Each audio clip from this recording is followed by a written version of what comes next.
Good Monday, everyone, and welcome into today's daily Bible reading for June the 26th. Today, we are reading together in Judges chapter 2, the second chapter of the book of the Judges. We saw yesterday in our reading that there's a lot of failure, a lot of things left undone, a lot of tasks that the Israelites were left to do as far as taking greater control of the land that they simply did not do.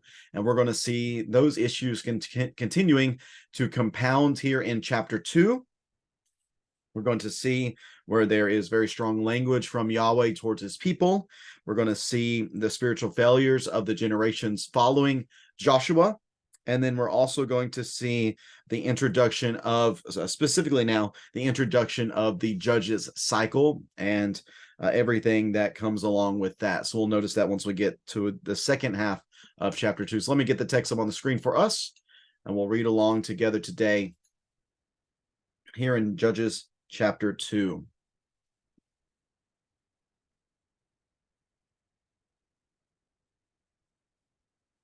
Judges chapter 2 and verse number 1. The angel of Yahweh went up from Gilgal to Bochim and said, I brought you out of Egypt and led you into the land I had promised to your ancestors. I also said, I will never break my covenant with you. You are not to make a covenant with the inhabitants of this land. You are to tear down their altars, but you have not obeyed me. What have you done? Therefore, I now say, I will not drive out these people before you. They will be thorns in your sides, and their gods will be a trap for you.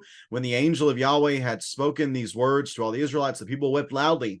So they named the place Bochim and offered sacrifices there to Yahweh. Previously, when Joshua had sent the people away, the Israelites had gone to take possession of the land, each to his own inheritance. The people worshipped Yahweh throughout Joshua's lifetime and during the lifetimes of the elders who outlived Joshua. They had seen all of Yahweh's great works he had done for Israel. Joshua, son of Nun, the servant of Yahweh, died at the age of 110. They buried him in the territory of his inheritance in Timnath Heres, in the hill country of Ephraim, north of Mount Gaash. That whole generation was also gathered to the ancestors, and after them another generation rose up who did not know Yahweh or the works he had done for Israel. The Israelites did what was evil in Yahweh's sight. They worshiped the Baals and abandoned Yahweh, the God of their ancestors who had brought them out of Egypt. They followed other gods from the surrounding peoples and bowed down to them. They angered Yahweh, for they abandoned him and worshipped Baal and the Ashtoreth. Yahweh's anger burned against Israel, and he handed them over to the marauders who raided them. He sold them to the enemies around them, and they could no longer resist their enemies. Whenever the Israelites went out, Yahweh was against them and brought disaster on them, just as he had promised and sworn to them, so they suffered greatly. Yahweh raised up judges who saved them from the power of their marauders, but they did not listen to their judges. Instead, they prostituted themselves with other gods, bowing down to them. They quickly turned from the way of their ancestors who walked in obedience to Yahweh's commands. They did not do as their ancestors did. Whenever Yahweh raised up a judge for the Israelites, Yahweh was with him and saved the people from the power of their enemies while the judge was still alive. And Yahweh was moved with pity whenever they groaned because of those who were oppressing and afflicting them. Whenever the judges died, Israelites would act even more corruptly than their ancestors, following other gods to serve them and bow in worship to them. They did not turn from their evil practices or their obstinate ways. Yahweh's anger burned against Israel, and he declared, because this nation has violated my covenant that I made with their ancestors and disobeyed me, I will no longer drive out before them any of the nations Joshua left when he died. I did this to test Israel, to see whether or not they would keep Yahweh's way by walking in it, as their ancestors did. Yahweh left these nations and did not drive them out immediately. He did not hand them over to Joshua. And that is Judges chapter 2. Judges chapter 2. So the text begins with what I think is a significant section apart from just what happens in the section. I want to note the language here. We were just talking about this yesterday. With those who were able to come over to the house and watch the Chosen episode with us, there was this talk about God not coming in any sort of real manifestation, any sort of human manifestation, while on the earth. And that was one of the reasons that the Pharisees had such a hard time imagining Jesus being really truly associated with Yahweh, with God, is because he was a person. Well, here I want to note that the angel of Yahweh went up from Gilgal to Bochim, and he spoke. And what he spoke was, he doesn't say Yahweh did this. He says, I brought you out of Egypt and led you to the land I had promised your fathers, and I also said, I will never. Here is an angel of Yahweh. The text literally says an angel of Yahweh spoke in the first person form for God. So it seems as if this angel of Yahweh is in fact Yahweh himself, that this is a manifestation of Yahweh in the way that he's come and spoken to the Israelites. And what he speaks to them is the fact that he had been faithful to his covenant. He had done everything he said he would do for the people, but they had not done so. They had not done this. They had failed, in fact, to do what was necessary. And this is all, remember, chapter breaks get us sometimes. They cause us to forget how these texts are connected. I believe what is being referenced here at the beginning of chapter 2 is what took place at the end of chapter 1, where there was so much failure from the people to do what was necessary to drive the Canaanites and the pagans out from the land that they were possessing. So what have you done? You did not obey me, is what happens. Therefore, since you're not going to go forth and trust me in doing this, I'm not going to drive these nations out before you. They're going to be thorns in your side. Their gods are going to be traps for you. And because of this, the people wept loudly.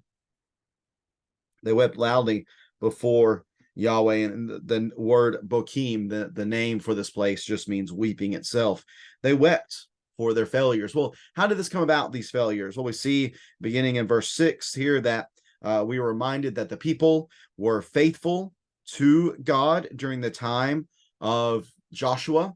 Remember, he really challenged them at the end of the text of Joshua, really challenged them, choose this day whom you are going to serve. You can choose the gods of your ancestors or the gods of the Amorites. As for me and my house, we are going to serve, we're going to worship Yahweh. And they said, yes, we're going to do that too. And Joshua's like, well, you act like that's just a super easy thing to do. I don't know if you're really taking this seriously or not. In fact, I think you're not going to do that. And Joshua was right. They did not do that as they were supposed to do.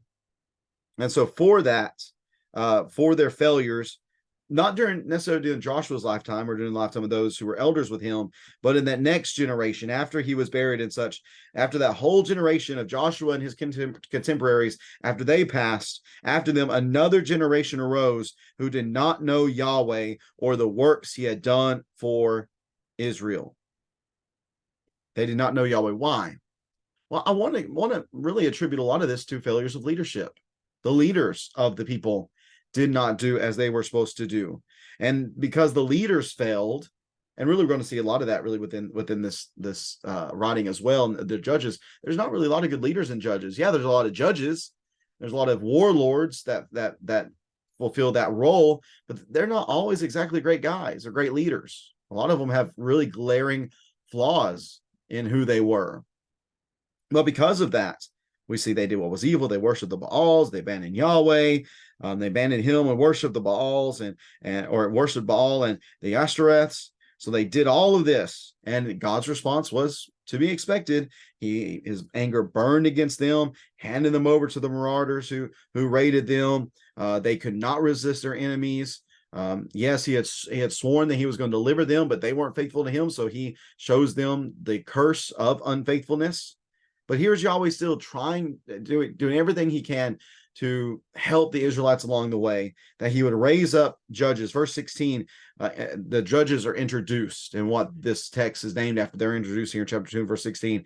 He raised up judges who would save them from the marauders. So what we have here is again, warlords. We have warriors are who these judges are, for really probably a better way to describe them than any other way.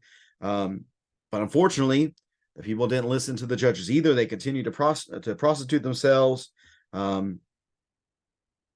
would turn quickly away from the way of their fathers. They did not do as Yahweh wanted them to. So Yahweh raises up these judges, delivers the people. Once they start groaning, Yahweh hears that groaning. He goes back to the Exodus whenever they cried out to Yahweh. He delivers them, but once he delivers them and the judge passes on, then they become even worse than they were before. I'll share again this. Let's see here. I think it's this one. Show here this cycle of the judges that play such a key role here in this particular text. Then there's also another thing. I'll see if I can find. I thought I had another kind of description of it. I don't think so. Yeah, here's the judges cycle just going down, just shows the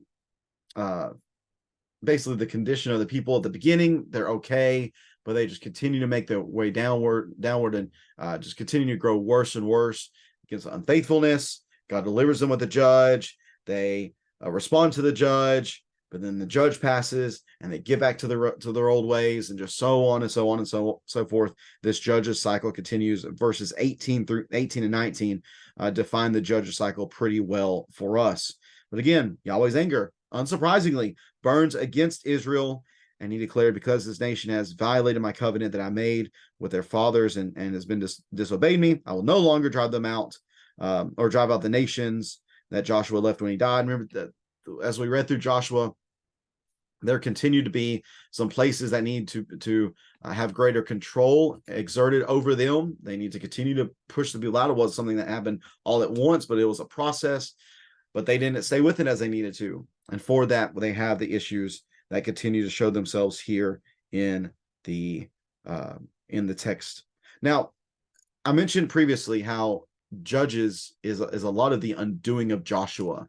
But one of the places where we see that as well is at the beginning in verses 1 through 5 here of chapter 2. I want to reference Exodus chapter 23, how what we have here is a reversal of what has happened previously for the people. In Exodus 23 and verse 20, Exodus 23 and verse 20, I am going to send my angel before you to protect you and protect you on the way and bring you to the place I have prepared. And verse 33 or verse 32, you must not make a covenant with them or their gods. You must not remain they must not remain in your land, or else they will make you sin against me. If you serve their gods, it will be a snare for you. So we have here, again, the blessings and the cursings. I'm going to send my angel ahead of you.